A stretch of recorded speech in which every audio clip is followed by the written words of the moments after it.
આણંદ શહેરમાં એક યુવકના પથરીના ઓપરેશનમાં ડોક્ટરે બેદરકારી કરી હોવાનો દાવો થયો છે. ઓપરેશન બાદ દુખાવો બંધ ન થતાં સમીર ભીમાણી નામના યુવાને અન્ય હોસ્પિટલમાં તપાસ કરાવી, જેમાં સામે આવ્યું કે યુવાનની પથરી નીકળી જ નહોતી. પહેલા ઓપરેશન કરનાર તબીબને પૂછવામાં આવ્યું તો તેમણે હાથ અદ્ધર કરી દીધા, જે બાદ કાયદેસરની કાર્યવાહી કરવાની પણ માંગ કરાઈ છે. સીટી સ્કેન કરાવ્યું તો એમાં 9.3 mm નું મને રિપોર્ટમાં આવ્યું સીટી સ્કેનમાં કે તમારે પથરી છે. પછી મેં હોસ્પિટલમાં જ ટ્રીટમેન્ટ કરાવી દીધી બીજા ડૉક્ટર જોડે.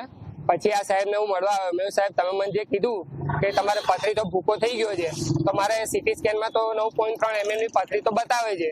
તો સાહેબ દ્વારા એવું કહેવામાં આવ્યું કે અમારે એ બધું નહીં જોવાનું, અમારે તો આ ફોટામાં જે બતાવ્યું છે એ જ સાચું એમ. ખોટી ફરિયાદ છે, એમની ગેરસમજ છે અને આ બધું છે બરોબર. અને 14 દિવસે મફત સારવાર કરે જ છે સેક્રેટરી, એ હકીકત છે, પ્રોટોકોલ છે. પણ એટલે આપણી હોસ્પિટલમાં આવ્યા હતા ખરા?